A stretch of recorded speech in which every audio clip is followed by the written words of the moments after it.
Each week, nearly a dozen movies are released theatrically. 40 films a month, more than 400 a year. That's a plethora of cinema. Too much cinema. You'd have to be an addict to see all that. But don't fret. We've got you covered. This is CinemAddicts. Hey everyone, what's up? It's a new week of CinemAddicts. This is CinemAddicts episode 236. We have a whole bunch of new movies to share with you guys. Hopefully, one of these will be gems. Our weekly mission statement is to actually bring some added value as far as cinema goes. It's fine when we're slagging on movies and saying movies not to watch, but I think for me, I don't know about Bruce and Eric, I prefer it when we can actually find some really good movies from the lot to give to our listeners. Eric, what say you? Do you agree with this, that it's more important for us to find gems than to actually attack a movie when it's bad? What do you like to offer the listeners every week on CinemAddicts, Eric? I like to offer our listeners Roadhouse. Don't you get smart with your what? Oh, Roadhouse remake. The Roadhouse okay. remake, because it's a fantastic movie. Yeah, I don't know what we offer. Do we offer anything? Stop. I knew you were going to go with the jokes. Hopefully, we're going to get some more sober material. Actually, Eric Holmes is not joking. Roadhouse is actually one of his favorite movies of this year. Yes, I am putting words into his mouth. He said, with a caveat, as he hasn't seen all the movies this year, but possibly Roadhouse might be a top 10. Could be, right, Eric? Possibly. Oh, yeah, easy. Although this year has been pretty great so far, so it wouldn't surprise me if something bumped it off, but right now, it's up there. Okay. Well, not Bruce. Roadhouse is any movies this year going to knock it off? Your number one of the year? Is it? I'm not a good listener. Was that your number one? Any movie's going to knock it off? Yes, any movie will knock it off. Any movies. Just hundreds of beavers, hundreds of movies. They'll all knock it right off the thing there. Hundreds of beavers. That is a reference to one of the gems we offered and reviewed this year, actually. Hundreds of beavers. I love the name of the movie. Go to one of our previous episodes to check out our review on Hundreds of Beavers. Really wonderful movie. I think it's one of the best films of the year. Thank you, Bruce, for mentioning that. Bruce or Eric, right off the top of your head, without looking at our Google Doc notes, is there a treasure, a really good gem, a cinematic gem this week for us to cover, or is it sort of a barren desert? Bruce? I wouldn't say it's a desert. It might be a old country buffet, possibly. I mean, it's like... I'm okay with the country buffet. I like chicken fried steak and a little bit of side of gravy, biscuits and gravy. Eric Holmes, do you agree? Is it a country diner, barren diner kind of situation, or is it a desert? Are there some really good movies, though, that surprise? Yeah, there was one that I just watched today that was definitely interesting. And then there was another one I saw early after we did the show last week that was pretty good, and then just kind of stuck with me throughout the week. So, that's a good sign. It was one of those, the more I'm thinking about it, the more I like it sort of deals. That's fair. Sometimes those are the best movies. The movies we're covering this week are Kim's Video. I'm already annoyed. Baghead. There's a movie. We're going to get to my being annoyed over Kim's Video in a second. We'll see if that's good or bad. Asphalt City. There's Coup de Chance, or Coup de Chance. I don't know how to pronounce it. It's a French movie directed and written by Woody Allen. I'm going to say this. I'm a huge Woody Allen fan. With all the allegations and stuff that's been going on the past couple of decades regarding, it's been hard for me to actually watch and appreciate Allen's films. I'm coming around full circle. I'm saying I'm coming around full circle because now I'm an evil human being. I don't know. That's a whole different situation. I'm going to give a mini review of that Woody Allen movie, review it as a movie and see maybe some of you might like this movie or not. We'll see. And then the movie that Eric just watched is a film by Quentin Dupieux or Quentin Dupieux. How would you pronounce it, Eric Holmes? You've interviewed him a couple of times. How do you pronounce it? Quentin Dupieux? Quentin Dupieux? No, I didn't see his movie. I saw the other one, Yannick. Yeah, that's his movie. Quentin Dupieux. It is? I thought, yeah. I just learned something.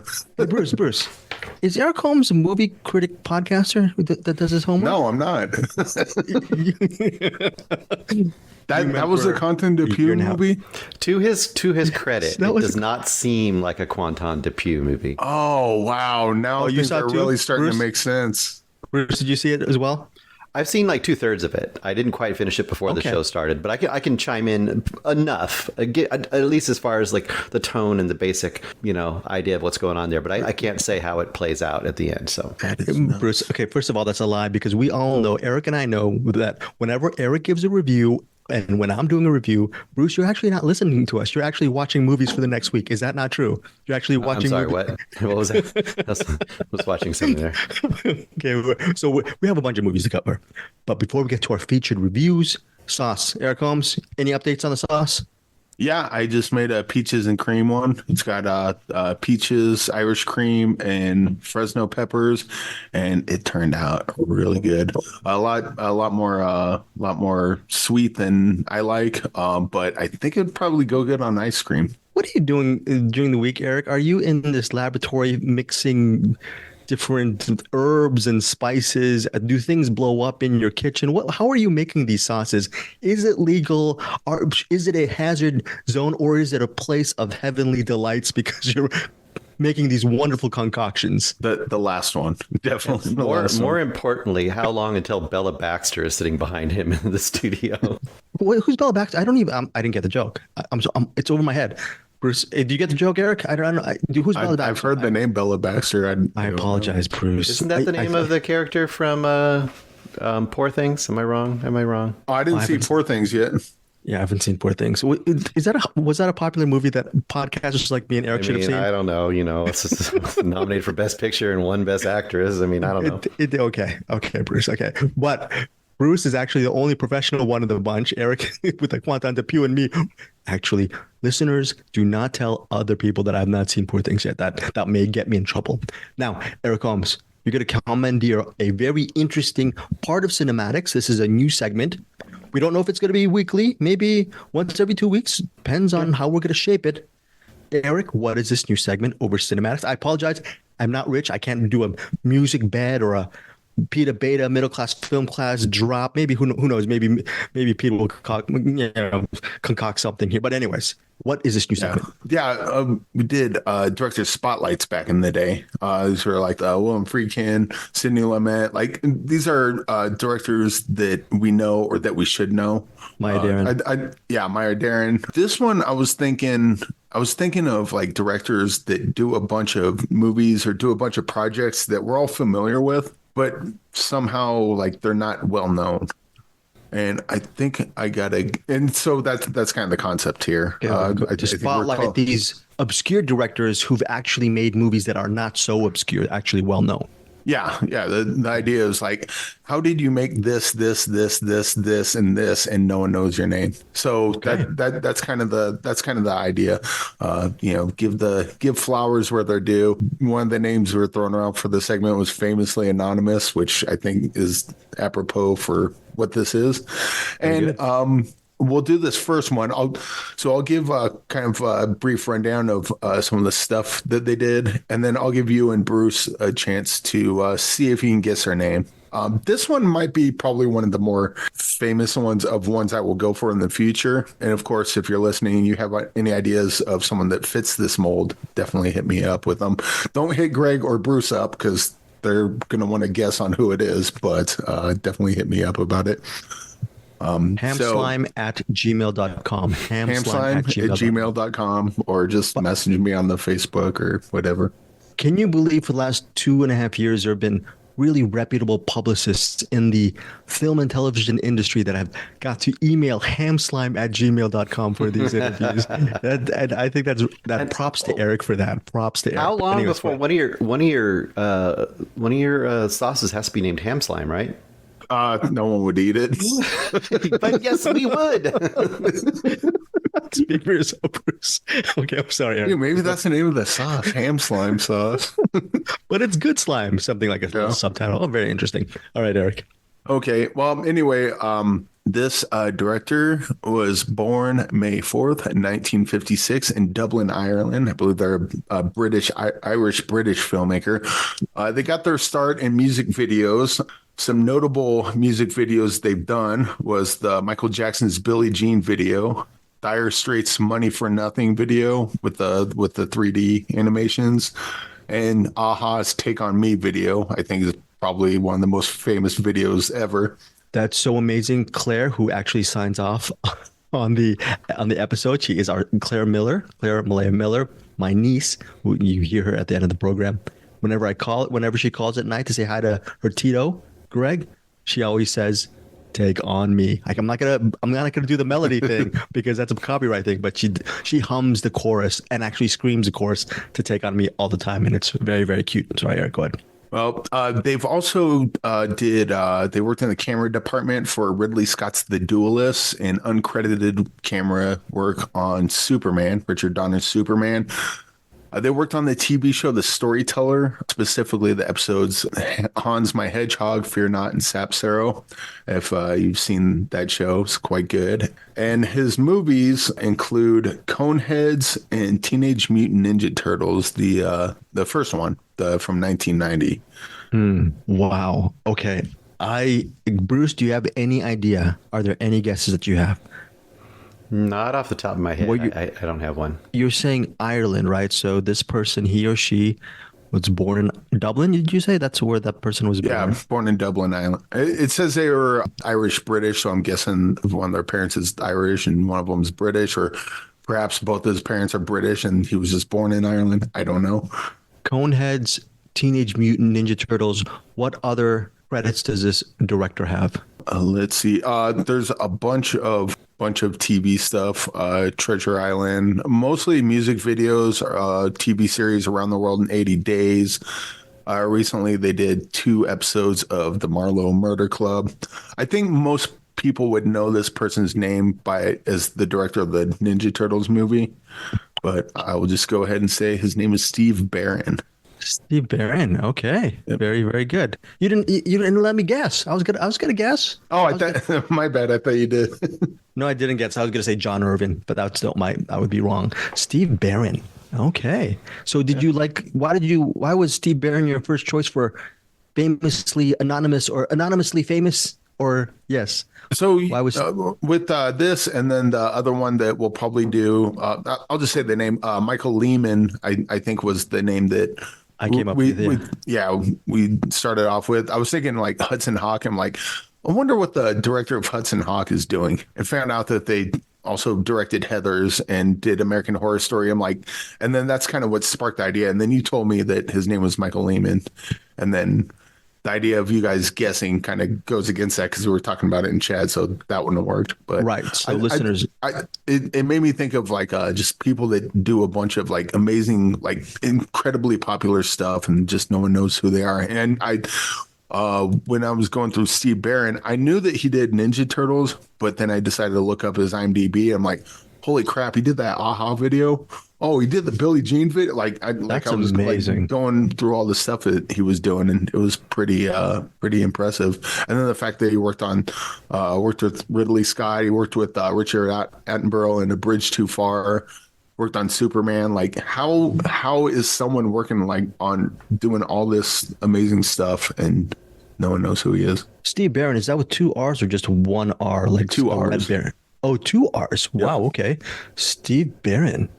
And also his music video, he's done a ton of music videos. I just pointed out the ones that are the videos themselves are pretty remarkable. But he did Bryan Adams, Run to You, Heaven, Summer '69, with Def Leppard, David Bowie, Dolly Parton, Fleetwood Mac, Human League, Joe Jackson, Stepping Out.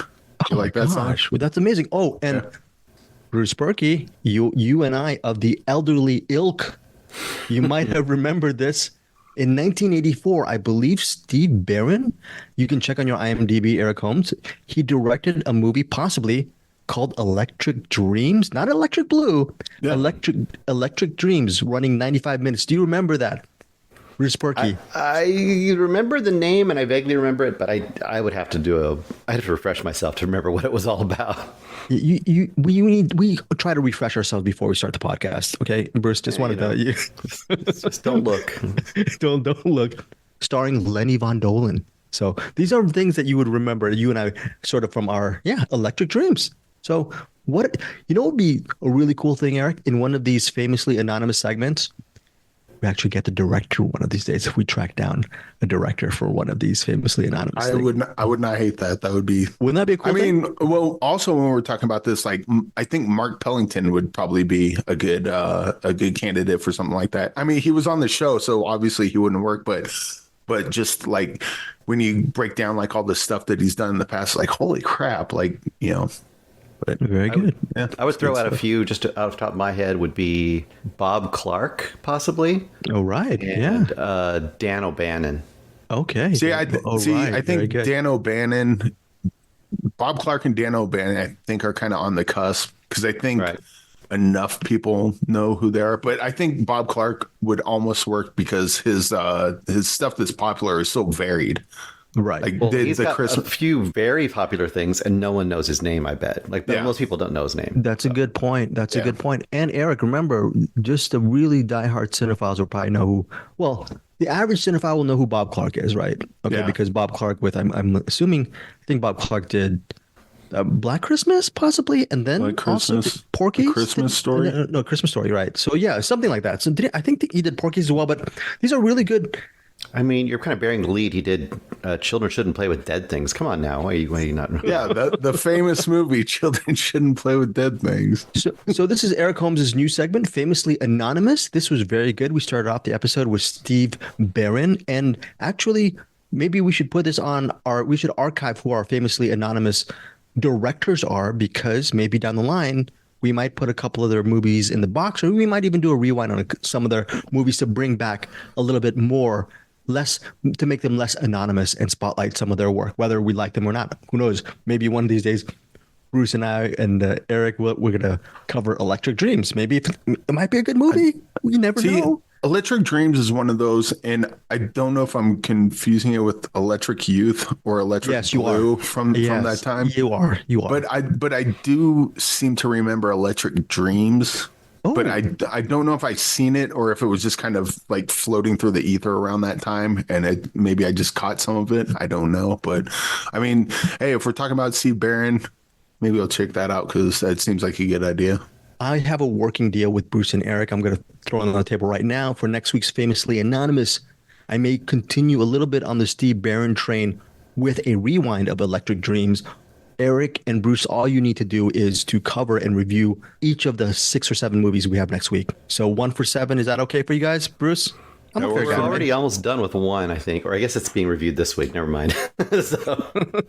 By the way, we have a lot of movies next week, but let's get to the movies this week. Also, before we end, very good, Eric, on this. I don't know. Next week, are you gonna do some research and might have something else down? Yeah, I'll do it. Okay. I mean, this was fun. Kind of just it's weird. It's hard doing it because the idea is that you pick someone that you don't know. So I usually got to pick a movie I know and be like, I don't know who directed that. Let's see that, and then go down a rabbit hole. Yeah, or it's also something that maybe someone like Bruce, when Bruce went Bob Clark, it's someone he definitely knows, but it might be someone the audience does not know. So that'd be very cool.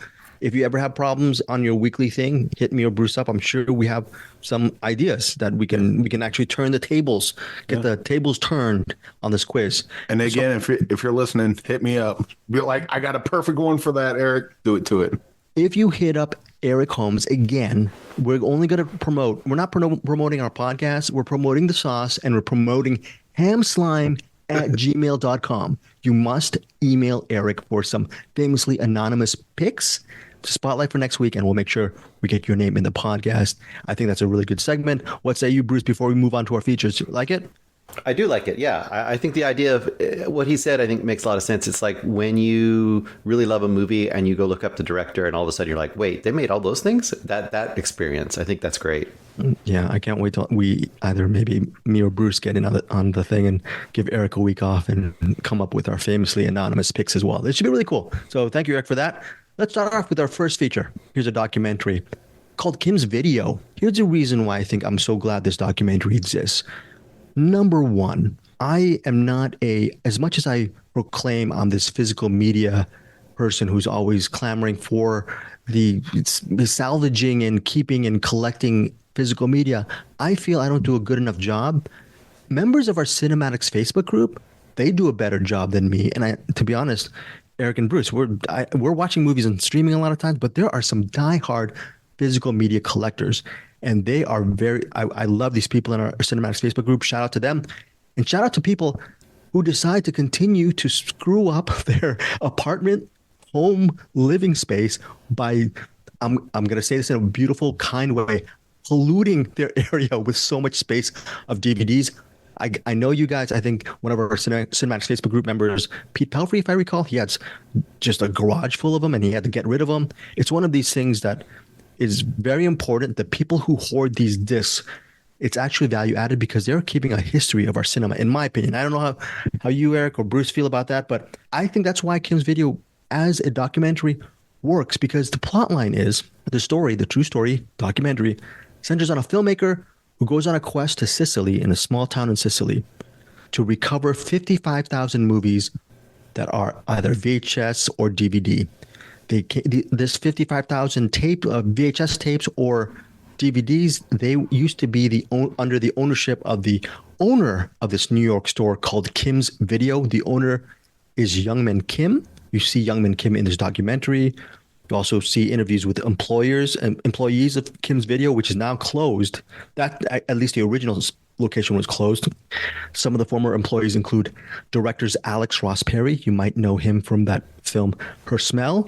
And then also director Sean Price Williams. These are some of the employees who were part of the Kim's Video experience. Sean Price Williams directed The Sweet East, which I believe Bruce Purkey reviewed several months ago. So this is directed by David Redmond and Ashley Sabin.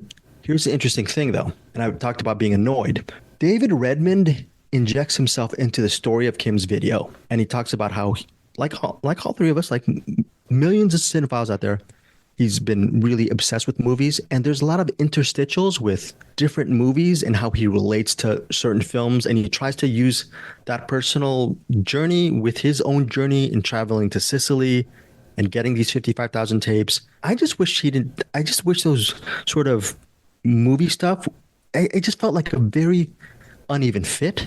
And I felt he put a little bit too much of himself into Kim's Video. I could be wrong. I hope Eric and Bruce disagree with me on this, but I found that to be a little bit annoying. And there is a third act where we figure out how they actually try to get these 55,000 movies that I found a little bit intrusive and annoying. But overall, I think this is a much needed documentary. I had a good time watching it, but there's just some minor complaints regarding Kim's Video.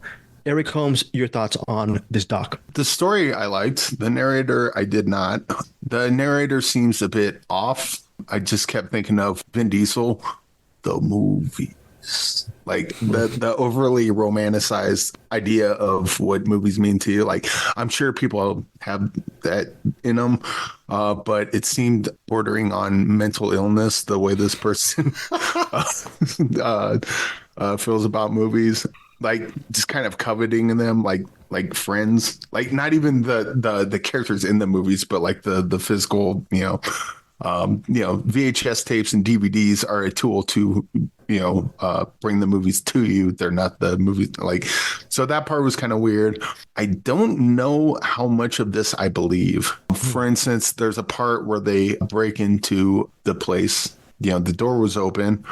They're with the camera. The person asking them the questions are asking what happened to the guy holding the camera.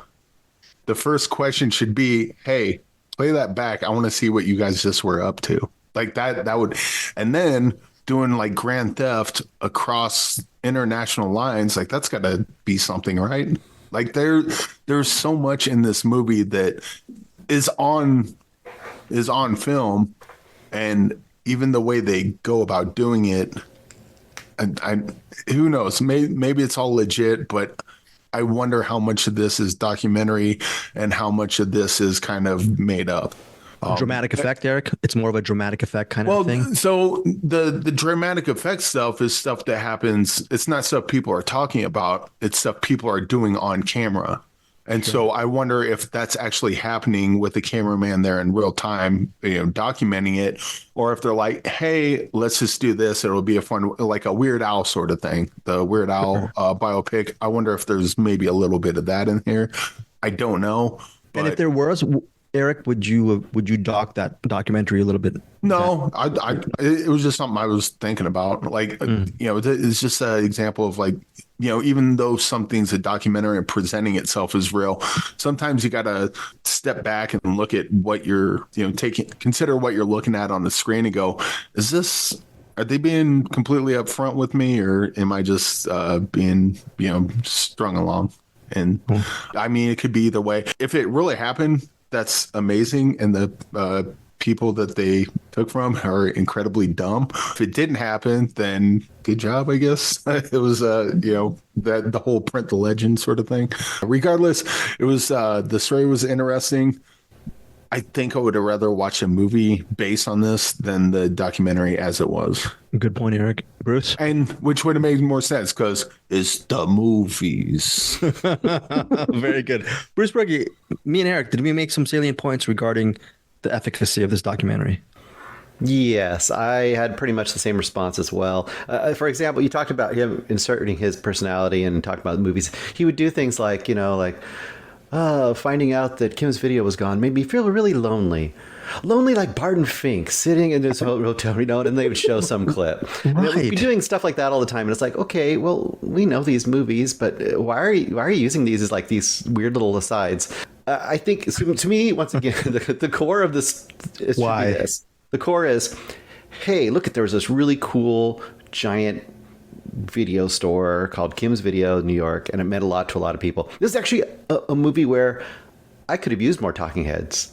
I would like to have heard more from all the people that it influenced and how it influenced them and how it was a great point in their life. And why did it go bankrupt? Why did it go bankrupt? And having this entire collection languishing in Italy, also interesting. Hey, let's get it back, or let's save it, whatever. That all kind of makes sense. But the intrigue, the mystery, the mob connections. I was about 40% not believing half the crap, just like Eric. I did not buy it, especially the last act. The last act, I was like, yeah, no. They talked to the townspeople, they talked to the sheriff, they talked to whoever, and they basically made an agreement. They made an arrangement. Got clearance. Yeah. Oh yeah. None of that stuff happened. I don't believe it. Maybe it did, but I don't believe it. Got also, too cute for itself? Too cute? Way too cute for itself. Okay. Yeah. And it was way less documentary and more like, I'm going to make my own little movie project here and kind of make something out of, Rafifi, he mentioned some good movies, sure.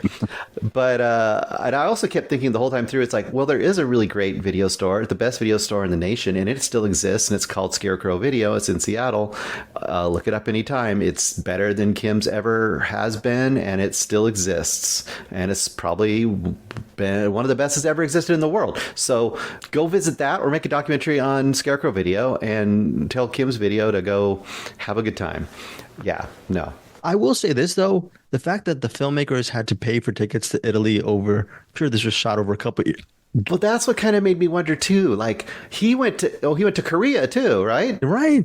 Yeah. I mean, this seemed like to me? A spoiled, rich, hipster, New York guy decides he's going to make a movie and just gets daddy's money and goes out and has all of his friends wear masks of people. And even that, the people they pick as masks, sure, some of them are recognizable, but they also pick masks of people that are, ooh, you don't know who they are? Well, you're not as cool as me. Haha, I'm dropping a name. It's like dropping names with masks. No. So why did they have to bring it to New York anyway? Why couldn't they just open up a store in They're bringing it back home, man. It's New York. They got plenty.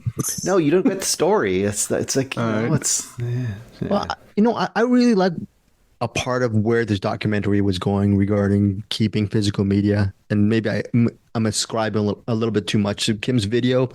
I just wish that this doc didn't get too cute for itself. And there are very frustrating moments for me watching it. I really enjoyed getting to know Youngman Kim, what he was all about. Should have been more of him. There should have been more of so many different. Would have loved to have known a little bit more about the town. That was what the pieces we got were interesting. I just felt this documentary was a bit flawed. That said, this is a mild recommend for me, Kim's Video, which will be in New York and LA, April 5th. Expands April 12th. I am giving it 3 stars for Kim's Video, just based on the beauty of just talking about physical media and I really like certain parts of this doc. Bruce? I'm with Eric. I would rather see a dramatic version of this, but also I would just have it be like Clerks, but it would be Kim's Video and just how it was in the day and just the denizens coming in and out of it day in the life. I give this documentary 2 stars. 2 stars from Bruce Purkey. Eric Holmes? I was mostly annoyed, much like Walter was with Donnie in The Big Lebowski. Oh, Eric, I love that. I'll kind of split the difference because, and actually, I'll go more with Greg because, I did like Kim. I did like the story, even though I didn't believe any of it. But now I'm back down to we'll go 2.5.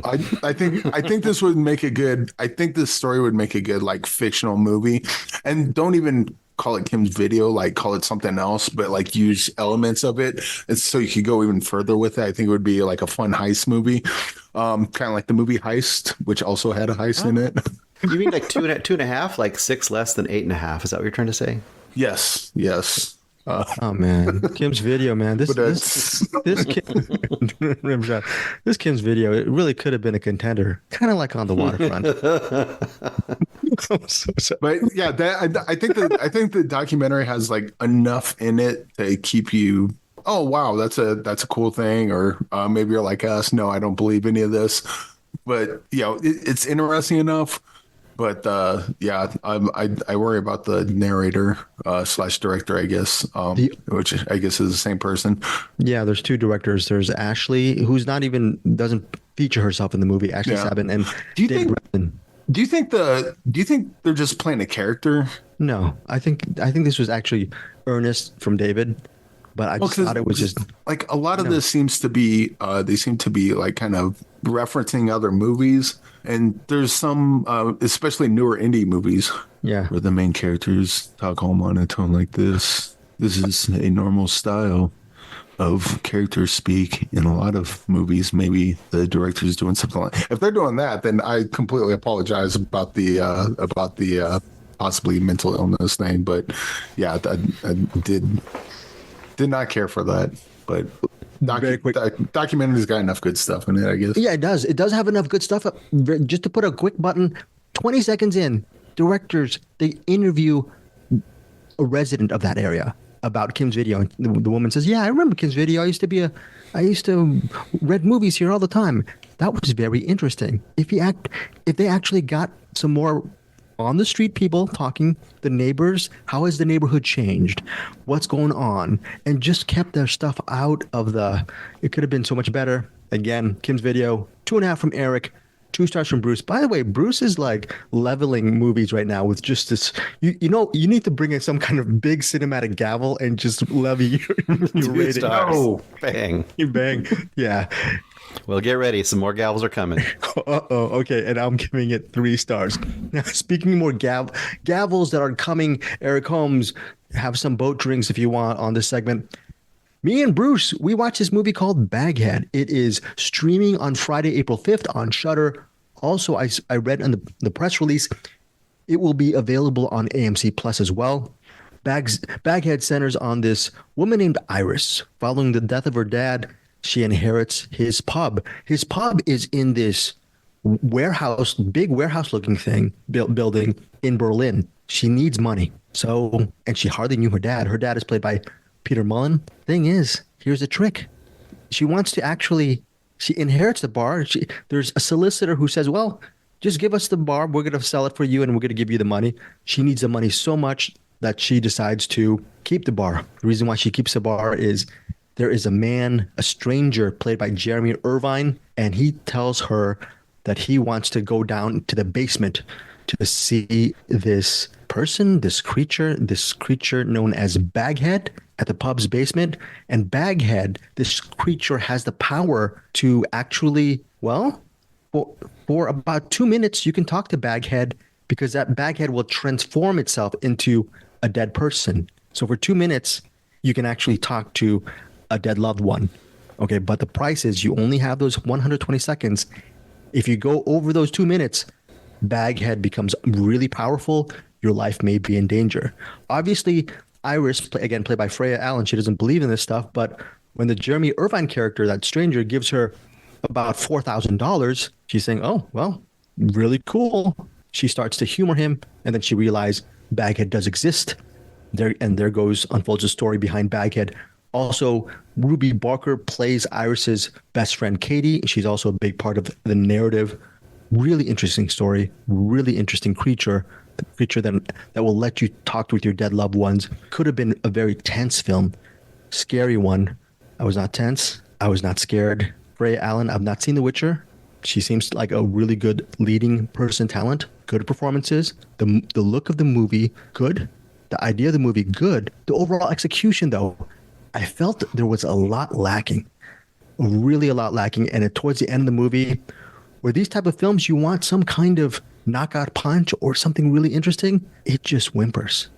And I was really disappointed. I wanted it to like it more. It's directed by Alberto Corredor.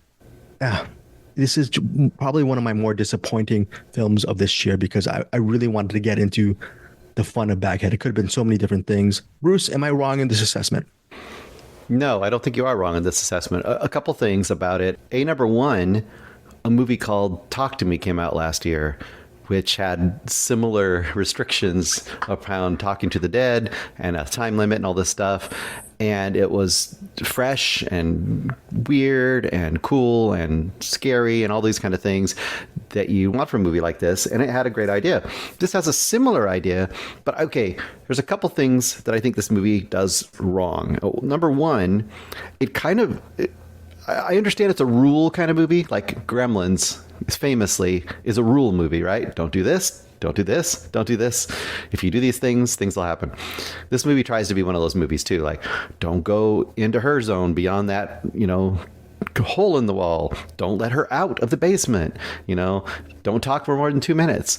But of course, they don't take these seriously at all. Like, they just break those things all the time. Another thing that annoyed me in this movie was people keep talking longer than 2 minutes, and they keep taking to heart the things that are said after the 2 minutes when you've been specifically told that after 2 minutes it's basically Baghead talking to you. It's like if you said to someone, you're going to be able to talk to your loved one for 2 minutes, but once 2 minutes is up, it's going to be the devil talking to you. Once it's the devil, why would you be paying attention to what they're saying? They're trying to use you and they're trying to get in your head, so you stop listening at that point. But the big problem for me is the mystery. There is no mystery in this movie. This movie should be creepy unknown dread at the beginning. Maybe we don't even quite know what's going on down there, and we slowly uncover the rules and the secrets, and maybe she has to research the history and find out, and slowly she discovers what's happening. But like within, 10 minutes? Here's the rules. Here's what's down there. Here's what it looks like. I'm here to pay money. Let's do this. And then after that, you're like, okay, well, someone's going to break the rules and bad things are going to happen. You kind of know that. And then the stuff that happens is all kind of PG-13 feeling to me. Like, nothing is too scary. Nothing's too crazy. Lots of digital fire. Nothing just seems that dangerous. So it was like you said, a whimper. I think that was a great description. Like, the whole movie is kind of a whimper. Like, it should have been this creepy, dreadful, mysterious kind of thing that slowly builds the dread until it just, crescendos in all out mayhem. And no, it doesn't do anything like that. Well, I haven't seen Talk to Me, but even if they were similar, which they are, it still could have worked because there are so many things that could have gone right with this movie. But it's just, it's a really interesting premise. The actors are fine. The overall look of the movie, it looks good, but it's just all of those in-between measures. I do doubt the bar, though. Is that supposed to still be open? It looks like it's supposed to be open. No one's ever walking into that bar. What are those other levels? That is the biggest bar building I've ever seen in my life, and it's only secluded into that one area. They don't even explore any of that stuff. Yeah. It's just a bar and the basement. And also a room. But I'm complaining so much because I just saw so much potential. Yes. I saw some really bad reviews and I go, look, I have a feeling this could be good. As usual in my life, I was wrong. So anyways, It had the setup for, like, this could be your classic Gothic story, right? Locked rooms, you inherit the spooky old place, all that kind of stuff. It just had to be tweaked a little bit and with more mystery and stuff. Tweak a little bit. Yes, tweak a little bit with more mystery. There is something that happens in the third act where you can potentially go, whoa, right? There's something that actually happens to one of the characters, and you go, "Oh, I kind of didn't see that come." Oh, well, what, as opposed, like if it was a real thing, you'd be like, care. "Oh, wow!" But when that happens, I go, "Okay, yeah." So that happened. That happened. Yeah. Right? Whatever. So, anyways, Baghead for me. All that said, I can't believe I'm going to say this. Look, Don't say listeners, 4 stars, or I'm out. I'll just write the 4 now. I'm giving it 5. So no, all of these complaints. How dare you, Eric? You're going to give it 4 stars. I was going to say 4 stars. I was going to say 3 stars, but I'm going to honestly say this is one of those movies that I'm warning you. I still had a good enough time in this movie. If it actually, Bruce, you disagree with me on this. If it actually even had a better ending, as opposed to that whimper, I would have given it 3 stars. But there were so many missed opportunities in this movie, and it frustrates me because it could have been classic, close to it. 2.5 stars. Ouch. Yeah. What about you, Bruce? 2 stars. Keep in mind, that's a Greg 2.5 stars. That's it. 2.5 from Bruce is like a high recommend almost.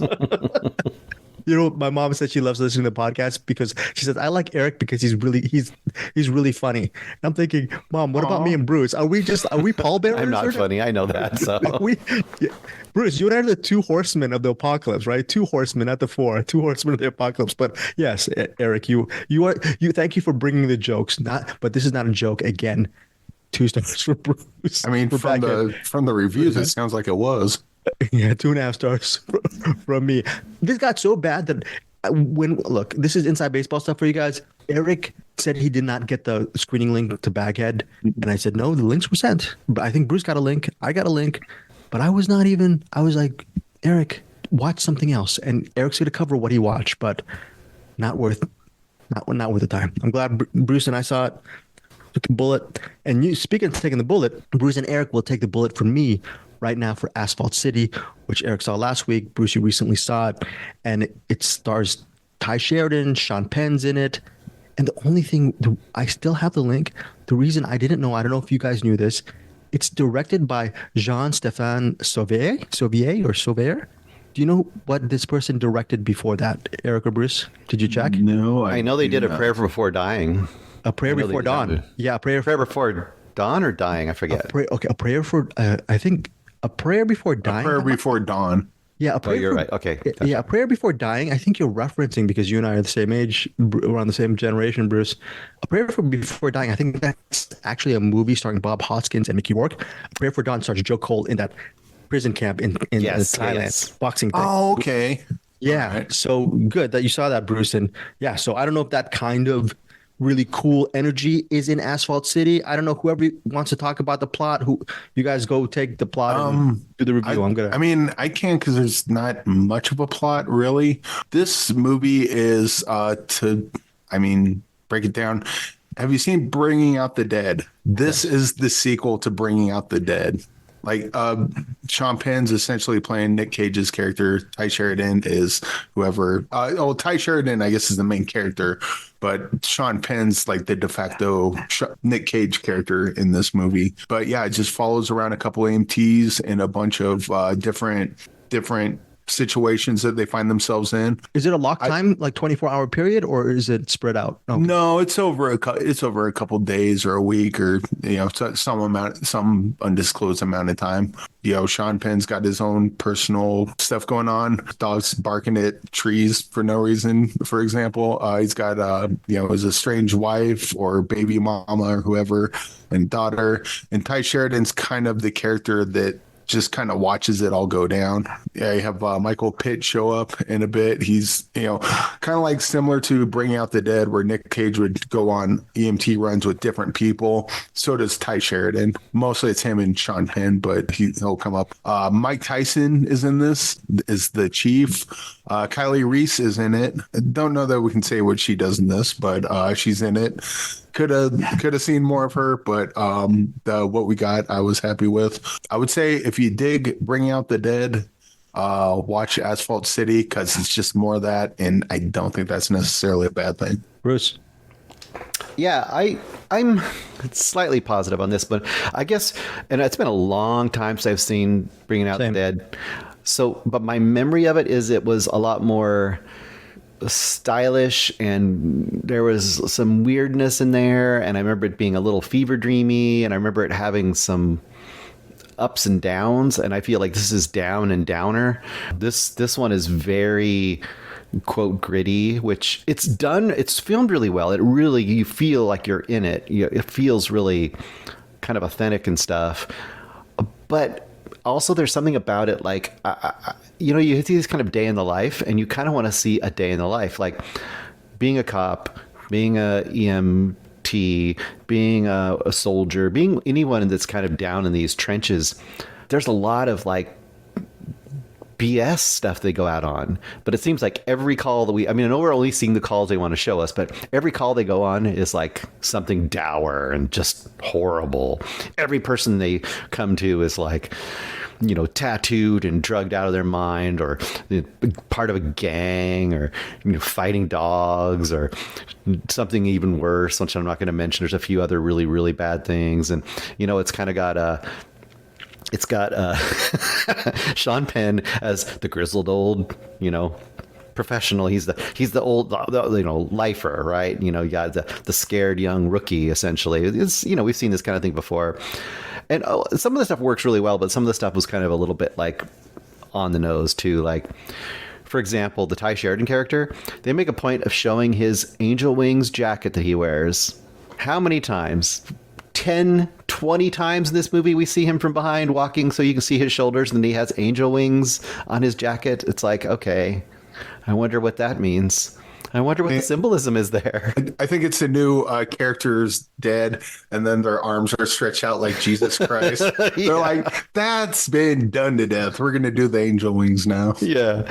So, I mean, I really tip both ways of this movie. On one side, I just love the kind of the real reality, real feeling like you're in it kind of style. You really feel like you're in the streets, tons of location stuff. Everything is just, you're there, and I love that, and kind of just those movies where you're like end of watching, those kind of movies where you feel like you're great movie, like in the war of some sort. That stuff works really great, but there's a level of oppressiveness here, which I think I get why it's there, but I just wanted to see a little more, and they kind of try to turn that at the very end a little bit, but it's a little bit too little too late for me overall. But I think I still lean overall positive, and there's some great performances too. This is the best I've seen Sean Penn in quite a while. I haven't, granted, seen him that much lately, but he's committed to it, and he's not just phoning it in at all. He's really working here. Yeah. A couple notes. You did mention, if you don't like watching bad things happen to dogs early on, a dog shows up, just go to the bathroom, go for a smoke, and come back, because the horrible thing happens to a dog. And I know for a fact that's a sticking point for a lot of people. It'll be projected, so you'll watch the movie, you'll say, oh, this is the part Eric and Bruce was talking about. I think I'll just walk away for about 5 minutes and come back, and then you'll be fine.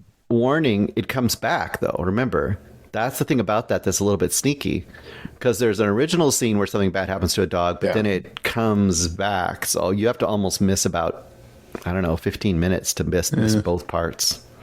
Perhaps. Wow. But yeah, whenever you see a dog, just walk away. Just walk away. All right, Eric Holmes, you did not walk away from this movie. I think you have some positive stuff. What is your rating or final thoughts on Asphalt? Actually, I like this because, again, I love bringing out the dead, and this was just more of that, and I like this as well. I think, you know what? I think I'll go 5 stars on this one. And another fun thing is, I guess before they made this, apparently Nicolas Cage was one of the people that could have played Sean Penn's part, so that it would have been Bringing Out the Dead, Asphalt City, who knows? Eric, before we get to Bruce's rating on this, just a quick question on your 5-star rating, because I'm interested, because I can't wait to see this movie. Like what Bruce was saying, if this was a viscerally charged thriller, I don't know if it is, I would probably, I'm thinking like 4-star range because it just feels like a very energetic, downbeat movie. Might be my cup of tea. For you, what made it from a 4 to a 5-star where it just checked a lot of boxes for you? Why did you give it the highest rating? Well, again, this is the one that I saw early in the week that never left my head, so it kept staying in there. I like all the individual runs they go on, even though Bruce is 1,000% right. They're all dour, and I really like where the ending went. Okay. I liked where the ending. Very good. I appreciated where the ending went. We'll say. Okay. I don't know if liking it is the proper term, but yeah, this is just kind of like one of those. Yeah, it was much better than what I thought it was going to be, and the more I thought about it, like the more it's kind of burrowing in my craw. Okay, Bruce. Let's pretend it's Christmas time and you're giving out presents, like good ratings to movies. I'm opening the present right now for Asphalt City. How many stars am I seeing in the box? It is a pair of socks. 3 socks, 3 stars. Socks with coal in it. Well, 3 stars is good, Bruce. So it's a mild recommend for you, meaning it was watchable, right? It was a watchable. Yeah, it just needed that extra narrative character spark for me. Other than just it was, I kind of got to the point where I was like, I get it. Being an EMT sucks. It's terrible. Can we do something else now? Like, what's happening? It needed the IB banging scene. Something. Lord, please help! I'll be banging. Oh boy! Oh, I can't wait to see this Asphalt City again. It's currently in theaters right now. Bruce and Eric will take a 1-minute siesta because right now, next up is the Woody Allen movie Coup de Chance, and it centers on a couple, well-to-do couple, Fanny and Jean. Fanny is, well, they're a really wonderful couple. Everything seems fine, but the problem is Fanny one day she actually bumps into this guy named Alan. Yeah. And Alan is a former classmate, high school classmate of hers and he actually meets her on the streets of Paris and he tells her that he's always had a crush on her. And from that instant, Fanny's starting to wonder, wow, what would my life be like if Alan actually confessed his crush on me way back when? Now, let me just say this. Fanny, she has a pretty good situation. She has a good job. She's not a gallery owner, but she does something in the art galleries, maybe a buyer, or she does auction stuff. But her husband Jean is really rich, so they live in a gorgeous apartment in Paris. They go out every night to fancy restaurants. They do so many cool things together, and their friends are ultra rich. A lot of this movie has them talking to their friends, and it's a running joke how the only thing that these rich friends talk about is where they're going to vacation in the next season or places they've been to. So this is a well-to-do rich drama. The catch is, though, when Fanny starts her situation with Alan, she commits adultery. When she commits adultery, she sees a life with Alan, possibly, and she's wondering if she continues. Should she stay with Jean?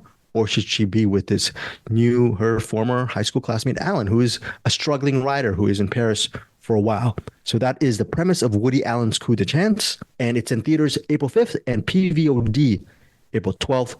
I'm a big Woody Allen fan. Not as big as I was maybe the last several years because maybe I've subconsciously avoided a lot of his movies, but I'm back. I think we did a movie a couple years ago called Rifkin's Festival, I believe. All 3 of us reviewed it. I was the one, if I recall, who gave it the highest marks, and I think Bruce and Eric were mixed on that movie. This movie, as much as I like it, what? I wasn't mixed. No, you gave it a bad review? You remember giving it a bad? Yeah, you gave it a bad review. Should dig that review. But anyways, Coup de Chance, for me, it's getting really good reviews. I like the drama. I like the comedy. It was a good mix. It sort of reminds me of that movie Match Point he did years back. Does not have the gravitas of Match Point or Husbands and Wives or Hannah and Their Sisters. It's not one of the great Woody Allen films, but it's almost a return to form.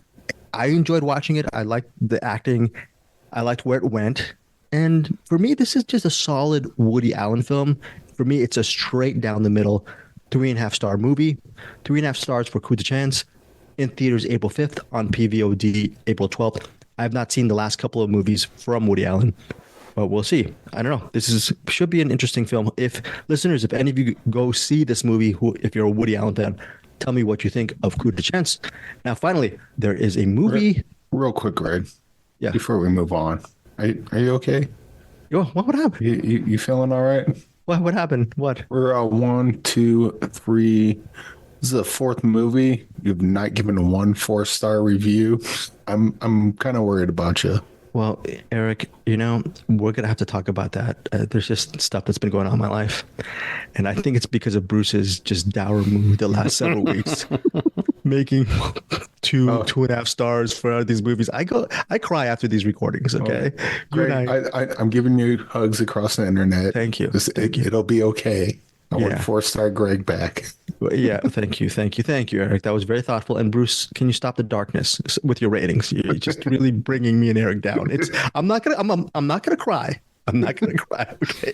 Because there's some comedy ahead, not the comedy here, because this was some serial comic stuff.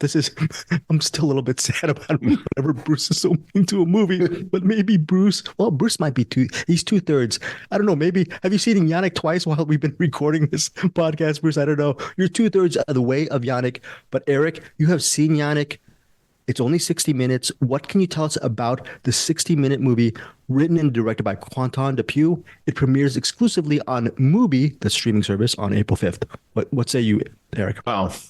First of all, I had no idea. You said that we're getting a Quentin Dupieux movie. I didn't know it was this. He's got another one coming out. Notre Beau Métier and Dolly. And so I thought it was going to be one of those. I didn't even see that Yannick already came out, or according to IMDb, it was before those. So I missed that. So I thought this was someone else entirely. Shot it in 6 days, Eric. 6 days. He shot it. Yeah, and this movie is 60 minutes and about 60 minutes and 40 seconds before credits start rolling. So wow. This is like a tight hour. Basically, it's you're watching a play. It's going on. There's seems to be a misunderstanding between a husband and wife, and the wife's friend, who the husband thinks she's cheating on him with. And the play goes on, and the friend is about to open the refrigerator door and say, no, don't open it. And so it's like kind of a mystery of what's going on in the refrigerator. And then someone in the crowd, because this is a play, someone in the crowd stands up and just says, hey, yeah, this is no good. And the people on stage are like, what? It's like, yeah, I had to get time off work. I work 7 days a week, and I got time off work, and then it's a 15-minute car ride down here, and I'm watching this to forget about my problems, and this is just not entertaining. I don't like this. That's awesome. And the actors are like, what? It's almost like kind of like what we do. Someone puts out a movie, we crap on it. But this is like in real time. Like, what if we do what we do in a theater, or what if Twitter, but in real life? That's kind of funny. And then it kind of gets more absurd as it goes on. Not in a Quentin Dupieux way, because like eventually the guy gets kicked out, and then he comes back with a gun, and then he's like, "What? Are you gonna kill us?" And he's like, "No." Did someone got a laptop? And they're like, yeah. And I'm like, let me see that. And he goes up on stage, puts on the table, opens the laptop. And he's like, I'm gonna show you that, like, I know nothing about art. I know nothing about writing, but I bet I can write a better play than you can. So he's just sitting there holding them at gunpoint while he sits there and writes a play for him to perform. And it just kind of goes on from there. But yeah, it was pretty entertaining. And comedy? Yeah, kind of. It's like it's weird. It's not absurd like Quentin Dupieux's movies, and like a giant bug doesn't come in or anything like that, or it doesn't have like a time portal or anything. Or but it's just kind of like a kind of a ridiculous situation in that setting. The weird thing is that situation in that setting is ridiculous, but that situation happens like a lot online. People would be that upfront and honest, or that much of a hole to someone, as long as they remain anonymous when they do it. Like in Twitter or social media, just in general. I think it's playing on that whole idea. But yeah, it's a good one, and it's an hour long. which is awesome because, and it's weird because Quentin Dupieux's movies tend to not be that long anyway. And so I think he spends a lot of his time just like, since he doesn't have much time with the movies, he just gets right to it almost immediately, whether it's going to be some point he wants to make or it's going to be, he just wants to get right to the weirdness or whatever it is. He just like, they're dense and he gets right to it. And this was pretty good. And then finding out it was Quentin Dupieux as we started the show, I believe it's still recorded. You've heard it earlier. I was like, oh, that was him. Okay, that makes a lot of sense. But yeah, this is good stuff. Go check it out. Bruce, you're 2/3 of the way through it. Do you see Quentin Dupieux a little bit into this? Would you have been surprised if it was someone else, or how are you feeling so far along your watching journey for this film? I'm enjoying it. Yeah, definitely. I think the aspect of like, I think Quentin Dupieux definitely is like, he has an interesting idea and he plays with the idea in his movie and he kind of explores that particular idea. Usually it's way more absurd or fantastical. So I think that's the part that doesn't quite seem like him. But the general approach of, hey, here's a weird idea. What if this happened? And then let's follow it through. I think that does fit with him. And I was thinking, it was weird. I was thinking as you were talking about the Woody Allen movie, I was like, you know what? We have Quentin Dupieux and we have Woody Allen. It's like you have permission to just watch one director that's an auteur that makes a movie every year, that at least one movie a year that's original and interesting ideas and stuff. And I say just watch Dupieux now. Just watch him for the rest of his career, unless something comes out about him that's equally heinous. I think with Dupieux, though, to your point, Bruce, he is known among cinephiles, and of course within the region. I mean, I think internationally he's pretty well known, and especially to diehard cinephiles. I think a lot of people, whether it's let's name some of his movies. This Yannick, Rubber. What is the one with the bug one? Mandibles. You got Smoking Causes Coughing. Incredible but true. I don't know if you guys agree with me, but I think a lot of people might think his stuff, because they have such a weird premise, they might be inaccessible, but they're pretty accessible and they're fun. They're just fun to watch, right? Well, and they're get in, get out. They're like usually pretty fast. So yeah. They're amusing. I mean, Smoking Causes Coughing. That's basically an anthology movie. Mm-hmm. So if you don't like what you're watching, just wait a few minutes and they'll go to the next weird story. Well, Bruce so far is digging Yannick. I am going to watch it as well, and we will do a rewind on Yannick. Again, it premieres exclusively on Mubi April 5th, but we will get a full-fledged rating from Eric Holmes. What is your rating on Yannick? I'm going to go 5 stars on this. Okay. Yeah, it was short, simple, really biting commentary, and just watching it. I have never seen that happen in a theater before, but I was like right on board with kind of the whole concept and what was being said about just the idea of criticism in general. Like, what's the line between criticism and just being an a-hole? Apparently not that much, right? Not that thick of a line. That's very, very funny. Okay, so let's go to recommends right now. We're done with our features. We have Three Body Problem. It's on Netflix. The series is getting a lot of mixed reviews. There's some people who actually are defending and really loving Three Body Problem. Bruce, commandeer the segment. Eric, I know you've actually seen the series as well, so would love to hear what you guys think, and enlighten me if I should actually, and our listeners most importantly, should actually give Three Body Problem a shot. Bruce. Yeah, I mean, it's not a recommend for everybody for sure. I think it's by the guys, I think, that produced Game of Thrones, if I'm correct. It's based on a series of books, I think a trilogy of books. So now the question is whether they'll make the rest of them. That's hard to say. So some of the people who love the books, of course, are like, it's not as good as the books and all that kind of stuff. Well, I haven't read the books, so I'm only going off of this. And I think it's an interesting mix of kind of accessible sci-fi series stuff going on, and kind of some really interesting, hard, speculative sci-fi, which I appreciate that stuff. One of the biggest barriers to entry. Okay, so the basic concept at the beginning is that you've got a bunch of scientists around the world, like the top scientists in whatever their field are committing suicide, and it's kind of a mystery. Why are they doing this? And there are both government agencies trying to figure it out and just other scientists trying to figure it out. And within that, we meet a group of scientists that are pretty young, that all know each other, and how they kind of come in to discover what is going on with that mystery.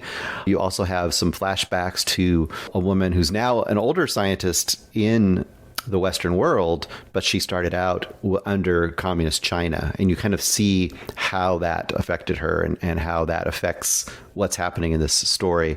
And then in the first 3 episodes, there's a lot of emphasis on this kind of virtual reality game that's been created by, we don't know, aliens maybe. Maybe it's a government agency trying to mind control people. We don't know. It's this weird like helmet that's got, the ability to put you in this weird VR game. And I thought at first it's like, oh, we're gonna have this VR game going all the way through and that's going to be kind of the show. And I would have been disappointed if that was the case, but it goes other places. And I really enjoyed it. I think it really deals with some interesting problems, especially when it comes to the use of science to solve problems or to be used by government agencies. There's some stuff with that.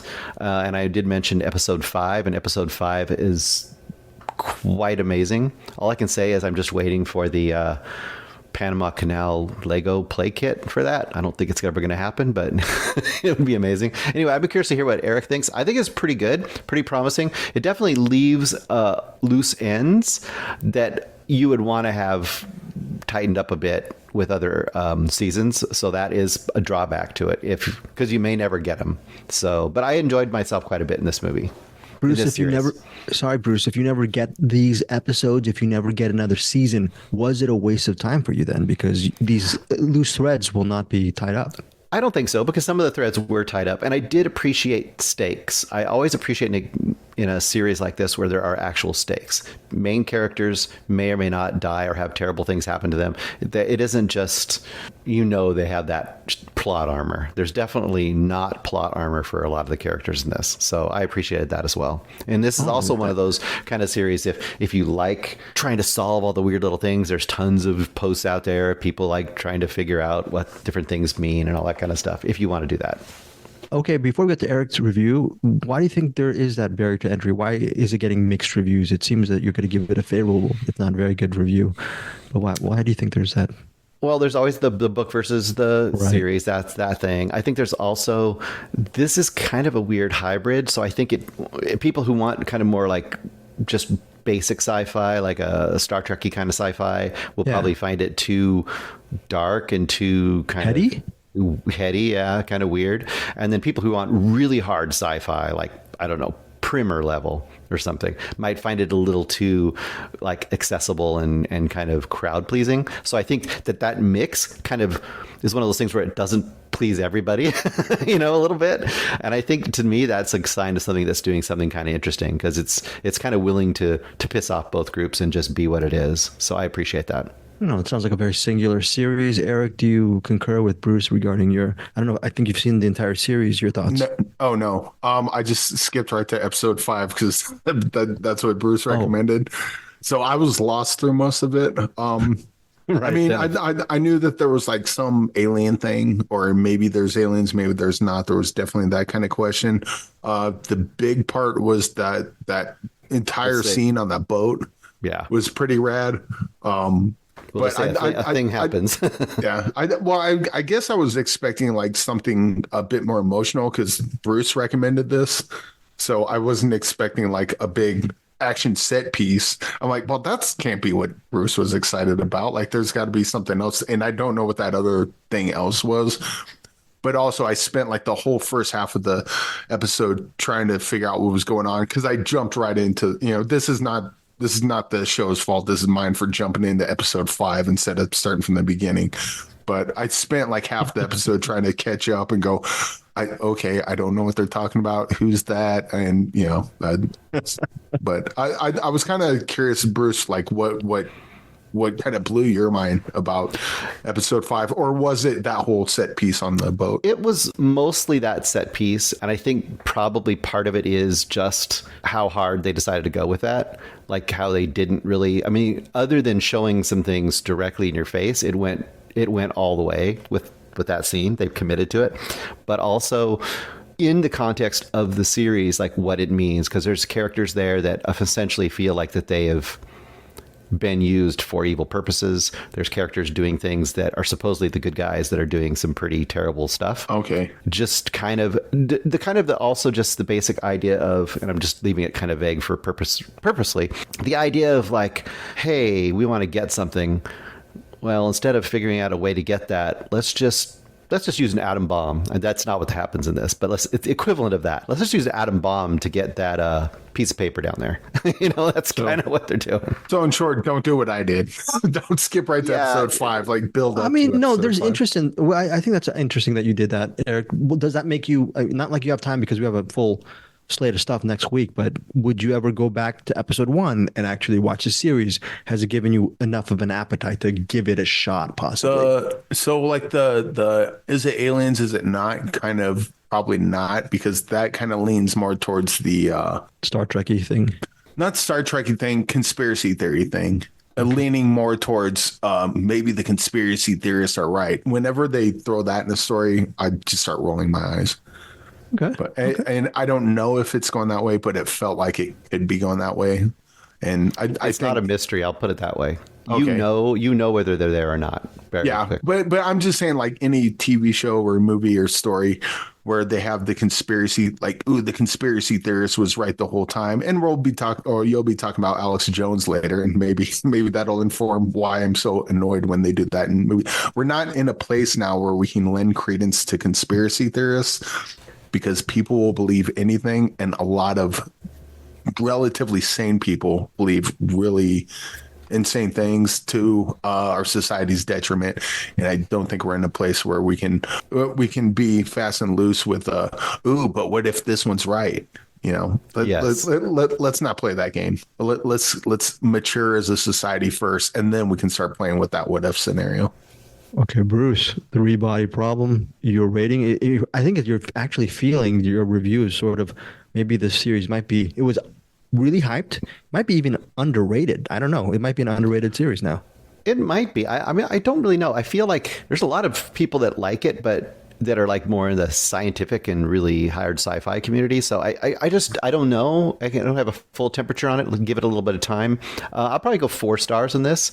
It could elevate depending on what they do or don't do in the future. Like it could elevate. I think it's a quality production though. Okay. So that is it for our recommendations. If Bruce Purkey, you have a choice, kick Alex Jones to next week or go right to the box. You're going to make the executive decision. Wait, that sounds like the same thing. You could do Phantom right now, or we could do.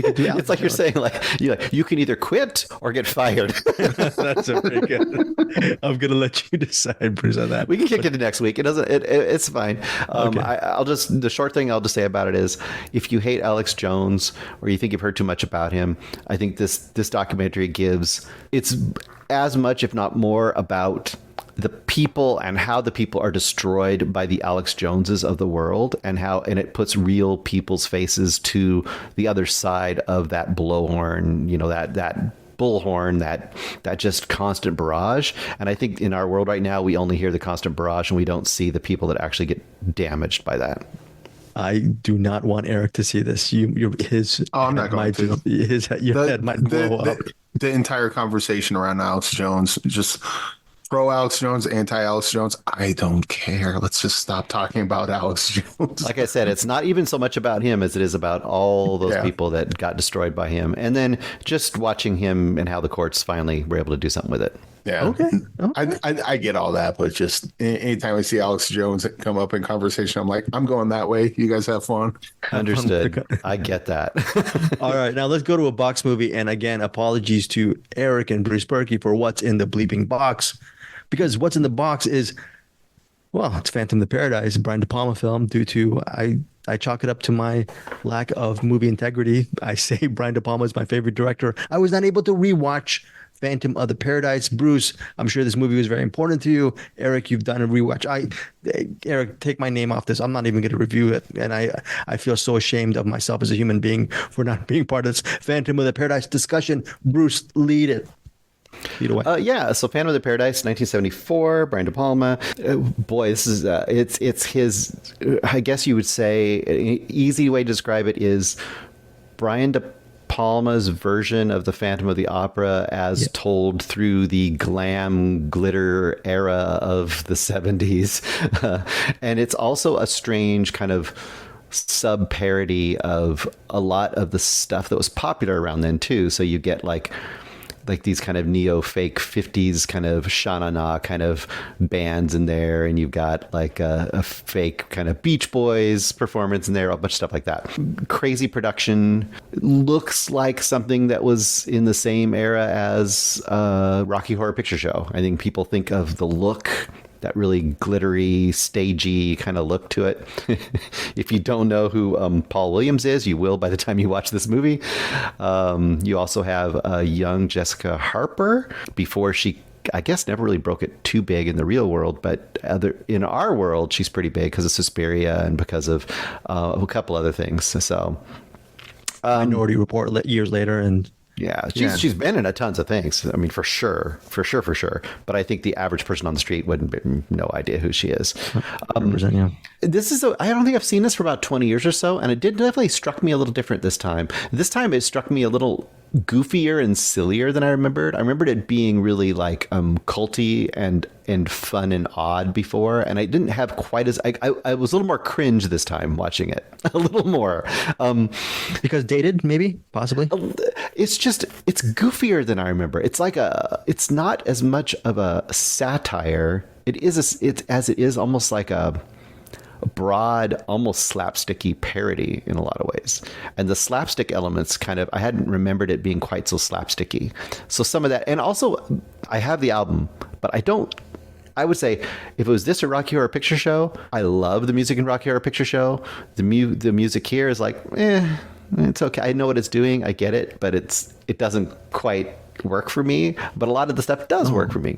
So I would say this is kind of a quintessential for me 3-star banger. This is if you love the tone of this, the weirdness of this, then you're gonna love this movie from front to back. But if you're younger than probably 40 and you go and try to watch this movie now, you'll probably hate it. They'll probably watch this and be like, what is this garbage? They will not. It'll be like watching an old variety show from the 70s that probably may have no impact on them. That's good. That's my feeling. Middle class film class crew. They need to review. They need to cover this movie if they have not already, because they cover a lot of stuff. It will be interesting to see because they are a generation removed from us. They are way younger than. Sometimes you get the reverse effect though, because if that's, for example, like everyone loves Late Night with the Devil, and I think that's because if you're young enough, there's so much camp and weirdness built into it because it's so foreign to you that I think it turns the corner again and becomes great. So they might like it better than me because I was around at that time. So, but I like it enough, but I don't love it like I do some of other De Palma's stuff. Okay, so that's 3-star banger for Bruce Purkey. What about you, Eric, on the rewatch of Phantom of the Paradise? I saw this as the link that gets you from Streets of Fire to Rocky Horror Picture Show, because that jump's pretty big. But you throw Phantom of the Paradise in the middle there, it's like, all right, it's a little. We're Streets of Fire, but we're getting a little crazier, and then you get from Phantom of the Paradise to Rocky Horror Picture Show, and it's just street burlesque show at that point. I do like the music a lot more in this than Rocky Horror Picture Show, and I just not a fan of Rocky Horror Picture Show in general. But you like Paul Williams, man. You like the Paul Williams as a I like the music in this. Phantom of the Paradise. It's kind of right up my alley, and I didn't think I seen this before. But then watching it, there's a bunch of scenes that was like, okay, I remember this from a thing. So I must have seen at least bits and pieces of it or something throughout the time. I think there was one particular part towards the end. I would say the part when they're singing, but that's pretty much the entire movie. But there's a person that gets electrocuted. I thought that was in Streets of Fire, until I saw Streets of Fire again, like after years later, and it was like, why am I thinking of that? Oh, it was from this. But it's good, campy, silly. The performances by the not Swan, the Juicy Fruits. No, Winslow, the Phantom. That's yeah. Just like the facial expressions and eye expressions that come through that cool mask. The stories. I mean, the story is pretty stupid, but again, this is kind of like this movie's so over the top that you just kind of roll with. Like, if you can't roll with that, then this is definitely not the movie for you. Yeah. I think 3-star banger is like right on the money. Yeah, if you're watching either Streets of Fire or Rocky Horror Picture Show, or you're doing a three-fer, this would be a good one to go with either one of those, or just do a three-peat of all of them. For one little thing I'll bring in. So I was struck by this time, like, I think the difference for me is between this and Rocky Horror, it's like, this is like all of the drama kids are trying to act like what they think it is to be a weirdo. Whereas I feel like Rocky Horror Picture Show are the actual weirdos trying to make a musical. I think, yeah. I think where I like this one better is first of all the Phantom, like his look, yes. the way his voice does it. I like the music better in this. The setup is, I don't want to say plausible. This is plausible, but I guess more so than Rocky Horror. Like, I think when I saw Rocky, and I should probably just revisit Rocky Horror Picture Show, because the first time I saw it, I was thinking it was just going to be this mind blowing thing, and I saw it and I'm like, oh, this is just silly. Like, it didn't land with me. Yeah, it'd be interesting to hear people discuss it that are kind of from outside, because I think they work really differently. I know we're going to get in a long discussion of it, but first of all, I would strongly disagree about the music. I think the music is night and day better in Rocky Horror, but that's my personal taste. I mean, we can agree that Streets of Fire, the music's better than both of them, right? It might be. I might agree with you on that. But also that has a Meatloaf connection, so we'll go with that. Oh, so does Streets of Fire. Jim Steinman wrote That's what I mean. That's the Meatloaf connection. I thought you were talking about Meatloaf and Rocky Horror. I think the difference is, too, for me, like, if you look at Rocky Horror Picture Show, it's just a love letter to old horror and sci-fi. Yeah. That's what it is. Whereas this, it's not a love letter to the Phantom of the Opera as much as it's a kind of more of a cut down of kind of corporate music culture. So they're doing different things. You know what's funny about this? One of the main plot points is that while the Phantom's asleep and someone comes in and steals his opus or whatever that was, and they brick wall him in the room. Yes. And the following scene, he's just out.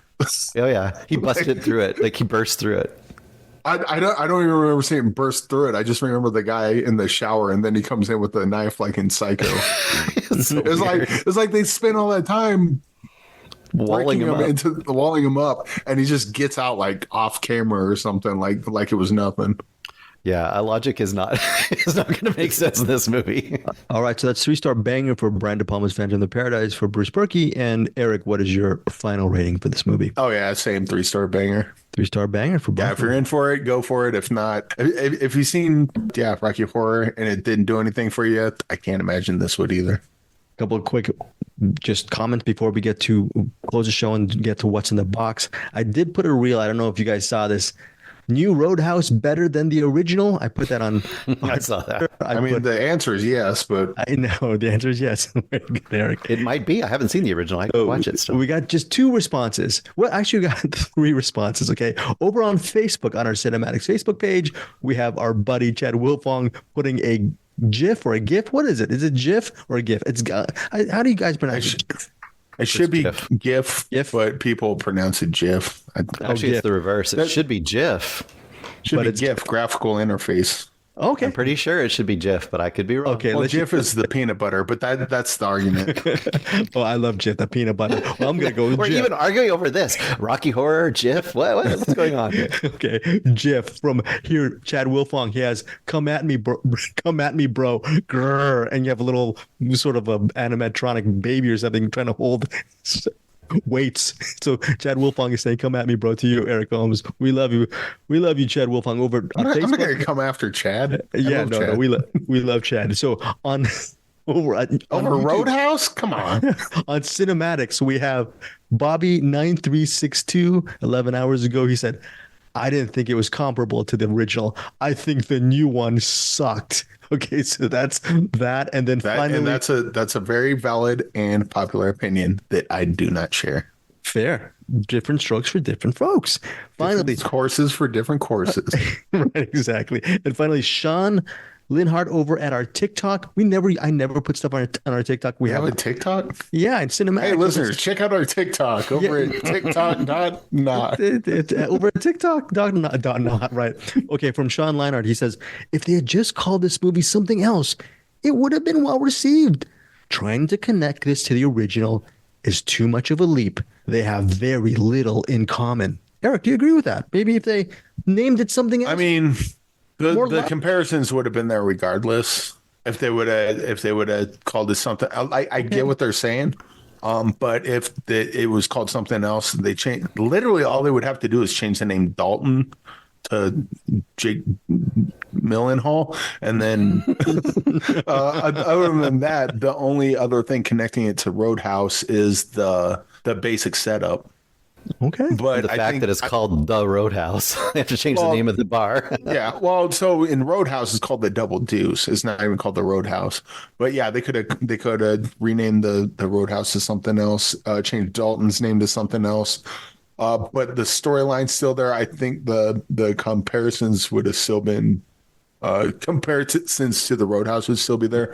But I see their point. If you would have called it something else, they would have compared it favorably or unfavorably to Roadhouse based on what the movie is, as opposed to how does it compare as a remake. So yeah, I get that. Okay, I'll be putting up some more reels and stuff on our socials over. So follow us on TikTok over at CinemAddicts. Follow us on Facebook at the CinemAddicts. Follow us on what else? Oh, join our CinemAddicts Facebook group. Yeah, TikTok. And then YouTube, we're over at CinemAddicts as well. We're trying to get to 1,000 subs. We have around 540-ish right now. Please help us get there. Our mission is to get 1,000 subs. That'd be really cool. Support us here on Apple Podcasts. Rate and review our CinemAddicts. Thank you so much. We're also on Patreon. And I forgot, Bruce, your Patreon. This is what year are you covering? This is your month, Bruce's month. Oh, yeah. I don't even remember. I have to go back and look, too. I don't remember. I think it's 1986. Oh, yeah, I think it was. Yeah. I have so many to choose from. I need to still put up a poll. There's like at least 10 movies that I can imagine doing. So I have to put up. Where's some of you thinking of? Just give us a little taste of what may or may not be there. Oh my God. I have to go back and look again what all was on there. I want to remember Night of the Creeps might have been one of them. Okay, good. There's a bunch of good ones. There's a bunch of weird stuff that came out that year. So too bad Witchboard wasn't released in 1986. That would have been a good choice. Maybe Witchboard. Yeah, love that. It wasn't Tawny Kitaen in that one. I remember that. I believe that's correct. I remember that as a teenager. So rest in peace, Tawny Kitaen. But I think I like that movie on VHS. But 1986. She was also barely in David Coverdale's car. Right. Yes. What is it? Here I Go Again. Is that the music video? On his own. Yeah. Right. Gosh, you and I, all those member berries, Bruce Purkey. Well, we're gonna get to a member berry because Bruce and I will relive the year 1986. I don't know how old you were, Eric. Maybe you were 5 or 6 then. 86. I was 9. You were 9. Okay. And Bruce and I were 30. I was born in 77. So yeah, Bruce. 77. Bruce, you and I, when we were born, we were like. Me? 65. Yeah, 65. I was born in 1971. You and I, we're like, they should just call me and you Methuselah, right? Bruce, when it comes to... Anyways, enough with our age stuff, okay? 1986, Patreon for this month, $5 catch-all. That's our bonus episode. Before we go, we have What's in the Bleeping Box? Yes. What's in the box? What is in the box? Check that box. What's in the bleeping box? What's in the box? The lid is off. No, the lid is finally Take the lid off the box, Bruce. What we got? What's in the box? Again, do not contact Hamslime. Contact brucepurkey at gmail.com if you have movies you want to put on the box. 2010's Boy by Taika Waititi. I've never seen it, so there you go. Boy. Did you put that yourself yet? Oh, boy. I think I might have. I don't know. Okay. All right. Yes. All right, Boy. Taika Waititi. I remember we did Hunt for the Wilder People years back. Did I do that with Anderson? I don't know. My memory does not serve me really well these days. But again, Boy for next week. And hopefully I'll jump into that. Are you a Taika Waititi fan, Eric Holmes? Yeah, probably not. Not Thor movie. Like I don't hate the movies I've seen of his, but I've never seen a movie of his where I'm like, yeah. Jojo Rabbit. No, that didn't do it for me. The Thor movie didn't do it for me. Yeah, Bruce. Like they're not bad. You know, I enjoyed watching them, but they didn't move the needle too much. I'd rather watch Bruce, Roadhouse. you're a fan? You're big. I'm up and down. I like Wilder People. I like JoJo. The Thor movies aren't so much. And Okay. Yeah. All right. We'll see. All right. We'll see if Boy meets. Who knows? Maybe Bruce might give some really. I mean, he gave 4 stars to Three Body Problem. Maybe he'll give some more really generous stars to Boy next week. Boy Meets Girl. Boy Meets Girl. For a star to fall. I love that song. Waiting for a star to fall. Love that song. I have to check to see if Steve Barron directed that video too. Right. Exactly. And then again, what is the name of your segment? Famously Anonymous. Yeah. If you think of like I would probably reverse engineer it. Think of a movie that you like. Check the director, and if you've never heard of them, see what they've done. And if they've done like a bunch of like 1 or 2 or 3 or whatever cool things, that could be a great candidate, and throw them to me, and then we'll put them on the segment. Okay, email Eric Holmes. He's very generous when it comes to that really wonderful segment. Email at hamslime.com, hamslime@gmail.com, brucepurkey@gmail.com for the weekly What's in the Box picks. Final thoughts, Bruce Purkey. The Webster's Dictionary says you can pronounce it either way, but the creator of the graphic interchange format, Steve Wilhite, said in CompuServe, choosy developers, choose GIF. So it's a graphical interface. Got you. Hey, just because you created it doesn't mean you're smart. I'm just saying. Oh, here we go. It's like people that have a name like, my name is Greg. No, it's Dredge. All right, guys. On that note, here's Claire. Goodbye, everybody. Thank you for joining CinemAddicts.